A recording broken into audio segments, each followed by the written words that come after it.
Hi hello good morning family. ಇವತ್ತು ನಾನು ಒಂದು ವ್ಲಾಗ್ ಮಾಡೋಣ ಅಂತ ಅಂದ್ಕೊಂಡೆಲ್ಲ ರೆಕಾರ್ಡ್ ಮಾಡ್ಕೋತಾ ಇದ್ದೆ. ಬೆಳಗ್ಗೆ ಬೇಕಾಯಿತು, ನನ್ನ ಮಗಳು ಲಡ್ಡುನ ಆಟ ಆಡಿಸಿ ದೇವ್ರ ಪೂಜೆ ಮಾಡಿ ಸೊ ತಿಂಡಿ ತಿಂದು ಆರಾಮಾಗಿ ರೆಸ್ಟ್ ಮಾಡೋಣ ಅಂತ ಪ್ಲ್ಯಾನ್ ಮಾಡ್ತಾಯಿದ್ದೆ. ಬಟ್ ಆದರೆ ಮನೆ ದೇವರಿಗೆ ಹೋಗಿದ್ದು ಬರೋಣ ಅಂತ ಪ್ಲ್ಯಾನ್ ಮಾಡಿದ್ವಿ. ಸೊ ಹಾಗಾಗಿ ನಾನು ಮತ್ತು ನಮ್ಮ ಯಜಮಾನ್ರು ಫಟಾಫಟ್ ಅಂತ ರೆಡಿಯಾಗಿ ಬೇಗನೆ ಹೊರಟ್ವಿ. ದೇವಸ್ಥಾನದ ಒಳಗಡೆ ಸಾಮಾನ್ಯವಾಗಿ ಪೆಟ್ಸ್ ಅಲೋ ಇರಲ್ಲ. ಸೊ ಹಾಗಾಗಿ ನಮ್ಮ ಮನೆಯಲ್ಲಿರೋ ಲಡ್ಡುನ ನಾವು ಹಾಗೆ ಬಿಟ್ಟು ಹೊರಟ್ವಿ. ನಾವು ಬರೋವರೆಗೂ ಮನೆ ಒಳಗಡೆ ಆಟ ಆಡ್ಕೊಂಡು ಆರಾಮಾಗಿರ್ತಾಳೆ. ಆದ್ರೂ ಅವಳು ಒಬ್ಳನ್ನೇ ಬಿಟ್ಟು ಓಡೋಕೆ ಮನಸ್ಸಿರಲಿಲ್ಲ. ಬಟ್ ಸಮ್ಟೈಮ್ಸ್ ಏನೂ ಮಾಡೋಕ್ಕಾಗಲ್ಲ. ಸೊ ಪೆಟ್ಸ್ ಇರೋ ಮನೆಯಲ್ಲಿ ಸ್ವಲ್ಪ ಔಟಿಂಗ್ ಹೋಗೋದು ಕಷ್ಟನೇ. ಬಟ್ ನಾವು ಹೋಗೋ ಪ್ಲೇಸಿಗೆ ಅಲೋ ಇಲ್ಲ ಅಂತ ಅಂದಾಗ ಇಂಥ ಸಂದರ್ಭಗಳು ಎದುರಾಗೋದು ಸಾಮಾನ್ಯ. ಸೊ ಒಂದು ಮನ್ಸು ಮಾಡಿ ಅವಳನ್ನ ಅಲ್ಲೇ ಬಿಟ್ಟು ಹೊರಟ್ವಿ ನಾವು. ಮದುವೆ ಆದ ನಂತರ ಇದು 2ನೇ ಬಾರಿ ನಾವು ಮನೆ ದೇವರಿಗೆ ಅಂತ ಓಡ್ತಾ ಇರೋದು. ಎಷ್ಟೇ ವರ್ಕ್ ಬ್ಯುಸಿ ಇದ್ದರೂ, ಎಷ್ಟೇ ಪ್ರೆಷರ್ ಇದ್ರೂ ಕೂಡ ಈ ಥರ ಒಂದು ಲಾಂಗ್ ಡ್ರೈವ್ ಅಂತ ಹೋಗಿದ್ದು ಬಂದಾಗ ಸ್ವಲ್ಪ ಮೈಂಡೆಲ್ಲ ರಿಫ್ರೆಶ್ ಆಗುತ್ತೆ. ಅಂದರೆ ನೇಚರ್ ಮಧ್ಯೆ ಟೈಮ್ ಸ್ಪೆಂಡ್ ಮಾಡಿದಷ್ಟು ಸ್ವಲ್ಪ ರಿಲ್ಯಾಕ್ಸ್ ಕೂಡ ಅನಿಸುತ್ತೆ. ಟ್ರಾವೆಲ್ ಮಾಡಿದ್ದು ಗೊತ್ತಾಗಲ್ಲ ಸಮ್ಟೈಮ್ಸ್ ನೇಚರ್ ಮಧ್ಯೆ ಟೈಮ್ ಸ್ಪೆಂಡ್ ಮಾಡ್ತಾಯಿದ್ರೆ.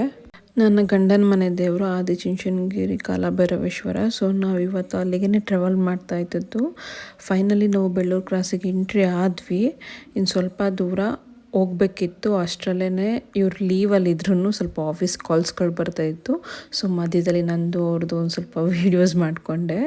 ಸ್ಟಿಲ್ ಅವರಲ್ಲಿ ಸ್ವಲ್ಪ ಕಾಲಲ್ಲಿದ್ದರು. ಸೊ ಹಾಗಾಗಿ ಅವರು ನನ್ನ ವೀಡಿಯೋಗೆ ಏನೂ ಸಪೋರ್ಟ್ ಮಾಡಲಿಲ್ಲ. ಸರಿ ಅಂತ ಆಫೀಸ್ ಕಾಲ್ ಕೂಡ ಮುಗೀತು. ನಾವು ಹಾಗೇ ಆದಿಚುಂಚನಗಿರಿ ಆರ್ಚ್ ಎಂಟ್ರಿ ಆದ್ವಿ.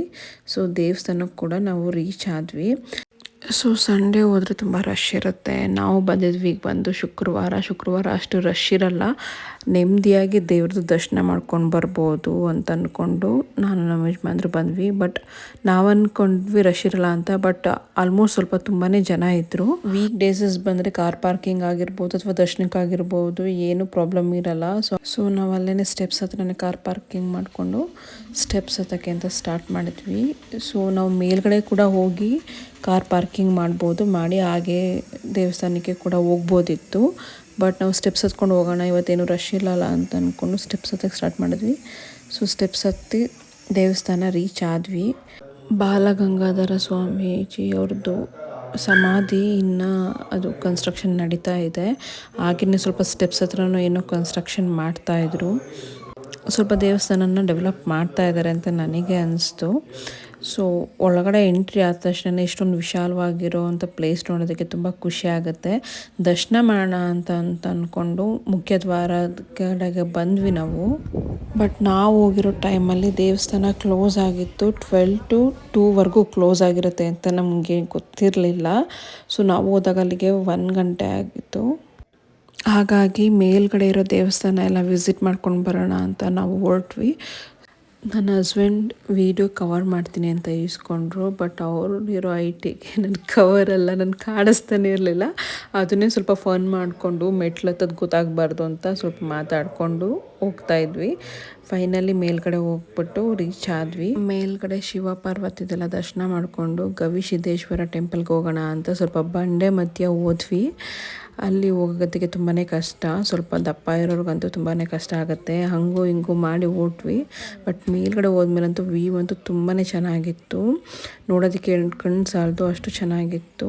ಹಾಗೆಯೇ ಟೆಂಪಲ್ ಒಳಗಡೆ ಹೋದಾಗ ದೇವ್ರದ್ದು ದರ್ಶನ ಮಾಡಿದ್ವಿ. ನನಗಂತೂ ಅದು ಅಲಂಕಾರ ಅಂತೂ ತುಂಬಾ ಇಷ್ಟ ಆಯಿತು. ಈ ದೇವ್ರದ್ದು ಒಂದು ವಿಶಿಷ್ಟತೆ ಇದೆ. ಏನಪ್ಪ ಅಂತಂದರೆ ಅಲ್ಲಿ ಮುಂದೆ ಒಂದು ಬಸವನ ಕಲ್ಲು ಅಂತ ಇರುತ್ತೆ. ನಾವು ಮನಸ್ಸಲ್ಲಿ ಏನಾದ್ರು ಅಂದ್ಕೊಂಡು ಪ್ರಾರ್ಥನೆ ಮಾಡಿಕೊಂಡು ಅದನ್ನು ಎತ್ತಿದ್ರೆ ಆಗುತ್ತೆ ಅನ್ನೋದಿದ್ರೆ ಅದೊಂದು ಸ್ವಲ್ಪ ಎದ್ದೇಳುತ್ತಂತೆ. ಬಟ್ ನಾವು ಟ್ರೈ ಮಾಡೋಕ್ಕೇನು ಹೋಗಲಿಲ್ಲ. ಸೊ ಅದೊಂದು ನಂಬಿಕೆ ಅಲ್ಲಿದು. ಸೊ ದರ್ಶನ ಎಲ್ಲ ಮುಗಿಸ್ಕೊಂಡು ಇನ್ನು ಸ್ವಲ್ಪ ಟೈಮ್ ಇತ್ತು ಅಂತ ಅಂದ್ಕೊಂಡು ಇನ್ನೂ ಮೇಲ್ಗಡೆ ಹತ್ತೋದಕ್ಕೆ ಅಂತ ನಾನು ಮತ್ತು ನನ್ನ ಹಸ್ಬೆಂಡ್ ಹೊರಟ್ವಿ. ಮೊದಲೆಲ್ಲ ಇಲ್ಲೆಲ್ಲ ಹಗ್ಗ ಎಲ್ಲ ಇರಲಿಲ್ಲ. ಇವಾಗ ಒಂದು ಸ್ವಲ್ಪ ಜನ ಜಾಸ್ತಿ ಓಡಾಡ್ತಾರೆ ಅಂತ ಅಂದ್ಕೊಂಡು ಮೇ ಬಿ ಹಗ್ಗ ಎಲ್ಲ ಇವಾಗ ಫೆಸಿಲಿಟೇಟ್ ಮಾಡಿದ್ದಾರೆ. ಪರವಾಗಿಲ್ಲ, ಎಷ್ಟು ಸೇಫ್ಟಿ ಕೊಡ್ಬೋದು ಅಷ್ಟು ಸೇಫ್ಟಿಯನ್ನು ಕೊಡೋದಕ್ಕೆ ಅಂತ ಫೆಸಿಲಿಟಿ ಎಲ್ಲ ಮಾಡಿದ್ದಾರೆ. ಮೊದಲೆಲ್ಲ ಈ ಕಡೆ ಎಲ್ಲ ಮೇಲ್ಗಡೆ ಹತ್ತಾ ಇದ್ದೀವಿ ಅಂತ ಅಂದರೆ ಚೂರು ಭಯ ಆಗೋದು. ಇವಾಗ ಆ ಥರ ಏನಿಲ್ಲ. ಸ್ವಲ್ಪ ಏಜ್ ಆಗಿರೋರಿಗೆಲ್ಲ ಕಷ್ಟ ಆಗ್ತಿತ್ತು ಮೊದಲು. ಬಟ್ ಇವಾಗ ಪರವಾಗಿಲ್ಲ, ಅವರು ಕೂಡ ಈ ರೋಪ್ ಸಹಾಯದಿಂದ ಹತ್ಬೋದು ಆರಾಮಾಗಿ, ಏನು ಅಷ್ಟೊಂದೇನು ಇದಾಗಲ್ಲ. ಸೊ ಅಲ್ಲಿಂದ ಇಳಿದು ಬಂದು ಈ ಕಡೆ ಚೋಳರ ಕಂಬ ಇದೆಯಲ್ಲ, ಸೊ ಅಲ್ಲಿಗೆ ಎತ್ತೋಣ ಅಂತ ಪ್ಲ್ಯಾನ್ ಮಾಡ್ಕೊಂಡ್ವಿ, ಇನ್ನೂ ಟೈಮ್ ಇದೆಯಲ್ಲ ಅಂತ. ದೇವಸ್ಥಾನಕ್ಕೆ ಬರ್ತಿದ್ವಿ, ಬಟ್ ತುಂಬ ಈ ಥರ ಮೇಲೆಲ್ಲ ಹತ್ತುತ್ತಾ ಇರಲಿಲ್ಲ. ಆ ಚೋಳರ ಕಂಬದ ಹತ್ರ ಹೋಗಿ ನನ್ನ ಹಸ್ಬೆಂಡ್ ಆಲ್ರೆಡಿ ಒಂದು 15 ಇಯರ್ಸ್ ಆಗಿತ್ತಂತೆ, ಸೊ ನಾನು ಕೂಡ ಒಂದು 4 ಇಯರ್ಸ್ ಆಗಿತ್ತು. ನಿಮ್ಮ ಮನೆ ಸಿಕ್ಕಿ ಏನೋ ನಾವು ಹಾಫ್ ಆನ್ ಅವರ್ಗೆ ಹತ್ತುತ್ತೀವ, 1 ಅವರ್ಗೆ ಹತ್ತುತ್ತೀವ.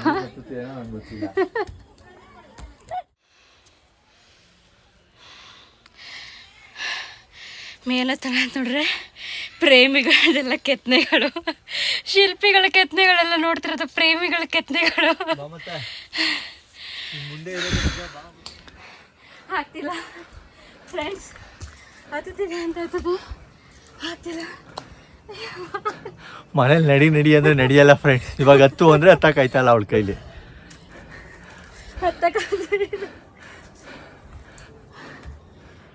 ಚೋಳರ ಕಂಬಕ್ಕೆ ಹೋಗ್ಬೇಕಾದ್ರೆ ಅಲ್ಲೊಂದು ಪ್ಲೇಸ್ ಸಿಕ್ತು, ಕತ್ತಲೆ ಸೋಮೇಶ್ವರ ಅಂತ. ಅಂದರೆ ಪೂರ್ತಿ ಕತ್ಲೆಯಲ್ಲಿ ಗುಹೆ ಒಳಗಡೆ ಇದೆ, ಅಲ್ಲಿ ಹೋಗೋದೇ ಗೊತ್ತಾಗಲ್ಲ. ಅಕಸ್ಮಾತ್ ಸಂಜೆ ಆಯಿತು ಅಂತ ಅಂದರೆ ಅಲ್ಲಿ ಮೇ ಬಿ ಹತ್ತಕ್ಕೆ ಬಿಡಲ್ವೇನೋ, ಆ ಥರ ಇದೆ.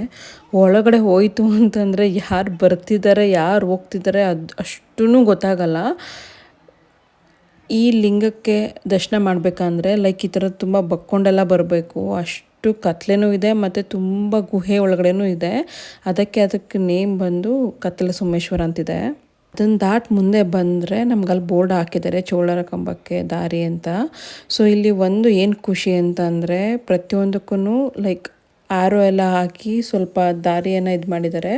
ಅಂದರೆ ಬೆಟ್ಟದ ಪೂರ್ತಿನೂ ನಾವೆಲ್ಲೂ ಆ ಕಡೆ ದಾರಿ ಮಿಸ್ ಆಗಬಾರ್ದು ಅಂತ. ಬಟ್ ಇದು ಮೊದಲು ನಾನು ವಿಸಿಟ್ ಮಾಡಿದಾಗ ಇಲ್ಲಿ ಈ ಥರ ಎಲ್ಲ ಸ್ಟೆಪ್ಸ್ ಎಲ್ಲ ಫೆಸಿಲಿಟಿ ಮಾಡೇ ಇರಲಿಲ್ಲ. ಅಲ್ಲಿ ಏನು ಇತ್ತು ಅಂತಂದರೆ ಇಲ್ಲಿಗೆ ಹತ್ತಬೇಕು ಅಂದರೆ ತುಂಬ ಕಷ್ಟ ಇತ್ತು. ಅಂದರೆ ಸ್ವಲ್ಪ ಈವನ್ ಹಗ್ಗನೂ ಕೂಡ ಇರಲಿಲ್ಲ ಅಲ್ಲಿ ನಿಮಗೆ ಸ್ಟೆಪ್ಪಿಗೆ ಸಪೋರ್ಟಿಗೆ ಅಂತ ಒಂದು ರಾಡ್ ಥರ ಎಲ್ಲ ಇರ್ತಿತ್ತು, ಅದನ್ನು ಸಪೋರ್ಟ್ ತೊಗೊಂಡು ನಾವು ಹತ್ತಬೇಕಿತ್ತು. ಇವಾಗ ಒಂಚೂರು ಆಲ್ಟ್ರು ಮಾಡಿದ್ದಾರೆ, ಅಂದರೆ ತುಂಬ ಜನ ಇಲ್ಲಿಗೆ ವಿಸಿಟ್ ಮಾಡೋ ಕಾರಣಕ್ಕೆ ಇವಾಗ ಒಂದು ಸ್ವಲ್ಪ ಸ್ಟೆಪ್ಸ್ ಎಲ್ಲ ಮಾಡಿ ಇದನ್ನು ನೀಟಾಗಿ ಮಾಡಿದ್ದಾರೆ. ಬಟ್ ಏನೇ ಆದರೂ ಅಕ್ಕಪಕ್ಕ ಬಂಡೆಗಳ ಮಧ್ಯ ತುಂಬಾ ಡೆಪ್ತ್ ಇದೆ, ಅದನ್ನು ನೋಡಿದ್ರೂ ಒಂಚೂರು ಭಯ ಆಗುತ್ತೆ. ಆದರೂ ನಮ್ಮ ಸೇಫ್ಟಿಯಲ್ಲಿ ನಾವು ಅದನ್ನು ಹತ್ತಬೇಕು. ಬಟ್ ಹತ್ತದ ಮೇಲಂತೂ ಮೇಲ್ಗಡೆ ವ್ಯೂ ಅಂತೂ ಅಲ್ಟಿ ಆಗಿತ್ತು. ಆರಾಮ್ಸೆ ಟೈಮ್ ಸ್ಪೆಂಡ್ ಮಾಡ್ಕೊಂಡು ಹೋಗ್ಬೋದು. ಇಲ್ಲಿಗೆ ಬಂದರೆ ನೇಚರ್ ಮಧ್ಯೆ ಇದ್ದರೆ ಅಷ್ಟು ಖುಷಿ ಆಗುತ್ತೆ. ಬಟ್ ಆದ್ರೂ ಇಲ್ಲಿ ಬಂಡೆಗಳ ಮಧ್ಯೆ ಹೋಗಬೇಕಾದ್ರೆ ಇಲ್ಲೂ ಕೂಡ ಪ್ರೇಮಿಗಳ ಕೆತ್ತನೆ ಇತ್ತು, ಅದನ್ನೆಲ್ಲ ನೋಡ್ಕೊಂಡು ಕೂಡ ಹೋಗ್ತಿದ್ವಿ. ವ್ಯೂ ಅಂತೂ ತುಂಬಾ ಚೆನ್ನಾಗಿತ್ತು. ಸೊ ನಾವು ಹಾಗೇನೆ ನಮ್ಮದು ಒಂದು ವಿಡಿಯೋ ಮಾಡ್ಕೊಂಡ್ವಿ, ಈ ವ್ಯೂ ಮಧ್ಯೆ ತುಂಬ ಚೆನ್ನಾಗಿದೆ ಅಂತ. ಸ್ವಲ್ಪ ಹೊತ್ತು ನಾನು ಮತ್ತು ನನ್ನ ಹಸ್ಬೆಂಡ್ ವ್ಯೂ ನೋಡ್ತಾ ಟೈಮ್ ಸ್ಪೆಂಡ್ ಮಾಡಿದ್ವಿ ಅಲ್ಲೇ. ಇಲ್ಲಿ ಒಂದು ವ್ಯೂ ಪಾಯಿಂಟಲ್ಲಿ ನಾನು ಇವಾಗ ಝೂಮ್ ಮಾಡ್ತೀನಿ. ಸೊ ಅಲ್ಲೇನಂದರೆ ಕಲ್ಲು ಬೀಳಬಾರ್ದು ಅಂತ ಸ್ವಲ್ಪ ಕಟ್ಟಡದ ಥರ ಕಟ್ಟಿ ಅದನ್ನು ಪ್ರೊಟೆಕ್ಟ್ ಮಾಡಿದ್ದಾರೆ. ಯಾರಿಗೆಲ್ಲ ಫೋಟೋ ಕ್ರೇಜ್ ಇರುತ್ತೆ ಸೀನರಿ ಮಧ್ಯೆ ಅವ್ರಿಗೆಲ್ಲ ಇದೊಂದು ಒಳ್ಳೆ ವ್ಯೂ ಪಾಯಿಂಟ್ ಕೂಡ ಆಗಿರುತ್ತೆ, ಚೆನ್ನಾಗಿರುತ್ತೆ. ಸೊ ನನಗೂ ಕೂಡ ತುಂಬ ಇಷ್ಟ ಆಯಿತು. ಹಾಗಾಗಿ ನಾನು ಮತ್ತು ನನ್ನ ಹಸ್ಬೆಂಡ್ ಒಂದಷ್ಟು ಫೋಟೋಸ್ ಮತ್ತು ಒಂದಷ್ಟು ವೀಡಿಯೋಸ್ ತೊಗೊಂಡು ಸ್ವಲ್ಪ ಹೊತ್ತು ಹಾಗೆ ಟೈಮ್ ಸ್ಪೆಂಡ್ ಮಾಡಿದ್ವಿ. ಸೊ ಹತ್ತಿದ್ದು ಸ್ಟ್ರೈನ್ ಗೊತ್ತೇ ಆಗಲಿಲ್ಲ. ನನಗೆ ಈ ಚೋಳರ ಕಂಬದ್ದು ವಿಶಿಷ್ಟತೆ ಏನು ಅಂತ ಗೊತ್ತಿಲ್ಲ, ಬಟ್ ತುಂಬ ಜನ ಇಲ್ಲೆಲ್ಲ ಬ್ಯಾಂಗಲ್ಸ್ ಎಲ್ಲ ಏನೋ ಹಾಕಿದ್ದಾರೆ. ಮೇ ಬಿ ಏನೋ ಒಂದು ಅರ್ಕೆದು ಪ್ಲೇಸ್ ಇರ್ಬೋದು ಅಂತ ಅನ್ಕೋತೀನಿ. ಸೊ ಅದೆಲ್ಲ ದರ್ಶನ ಮಾಡಿಕೊಂಡು ಬರೋಷ್ಟರಲ್ಲಿ 1 ಅವರ್ ಆಗಿತ್ತು. ಬಂದು ಕೆಳಗಡೆ ಸ್ವಲ್ಪ ಹೊತ್ತು ರೆಸ್ಟ್ ಮಾಡ್ತಾ ಇದ್ವಿ. ಇನ್ನು ಟೆಂಪಲ್ದು ಡೋರ್ ಓಪನ್ನೇ ಆಗಿರಲಿಲ್ಲ. 2 o'clock ಒಂದು 5 minutes ಇತ್ತು. ಎಲ್ಲ ಜನ ತುಂಬ ಬಂದು ಡೋರ್ ಹತ್ರನೇ ವೆಯ್ಟ್ ಮಾಡ್ತಾಯಿದ್ರು. ಸೊ ನಾವಲ್ಲಿ ನಿಂತ್ಕೊಂಡು ವೆಯ್ಟ್ ಮಾಡೋ ಬರಲಿ ಸ್ವಲ್ಪ ಕೂತ್ಕೊಳ್ಳೋಣ ಅಂತ ಅಲ್ಲೇ ಕೂತ್ಕೊಂಡಿದ್ವಿ. ಎಕ್ಸಾಕ್ಟಾಗಿ 2 o'clock ಡೋರ್ ಓಪನ್ ಮಾಡಿದ್ರು. ಸೊ ನಾವು ಕೂಡ ಎಂಟ್ರಿ ಆದ್ವಿ. ಒಳಗಡೆ ಎಂಟ್ರಿ ಆದ ಕೂಡಲೇ ಗಣಪತಿ ಹಾಗೆ ಸುಬ್ರಹ್ಮಣ್ಯ ದರ್ಶನ ಮಾಡಿಕೊಂಡು ಸೀದಾ ಕಾಲಭೈರೇಶ್ವರ ಸ್ವಾಮಿ ದರ್ಶನಕ್ಕೆ ಅಂತ ಹೊರಟ್ವಿ. ಅಲಂಕಾರ ನೋಡ್ತಿದ್ರೆ ಅಲ್ಲಿಂದ ಹೊರಗಡೆ ಬರೋಕ್ಕೆ ಮನಸ್ಸಾಗಲ್ಲ, ಅಷ್ಟು ತುಂಬ ಚೆನ್ನಾಗಿ ಮಾಡಿರ್ತಾರೆ ಅಲಂಕಾರನ. ಹಾಗೆಯೇ ಹೆಣ್ಣು ದೇವರುಗಳ ದರ್ಶನಕ್ಕೆ ಅಂತ ನಾವು ಹೊರಟ್ವಿ. ಕಾಲಭೈರೇಶ್ವರನ ದರ್ಶನ ಮುಗಿಸಿ ಇಲ್ಲಿ ಸ್ತಂಭಾಂಬಿಕಾ ದೇವಿ ಅಂದರೆ ಸ್ವಲ್ಪ ಫೇಮಸ್. ಏನಕ್ಕೆ ಅಂದರೆ ಏನಾರು ಹರಕೆ ಇದ್ದರೆ ಮದುವೆ ಆಗದೆ ಇರೋರು ಅಥವಾ ಮಕ್ಕಳಾಗದೆ ಇರೋರು ಅಥವಾ ಏನಾರು ಜಾನುವಾರುಗಳು ಕರುಗಳು ಏನಾರು ಹುಷಾರು ತಪ್ಪಿದರೆ ಇಲ್ಲಿ ಹರಕೆಯನ್ನು ಕಟ್ಕೊತಾರೆ.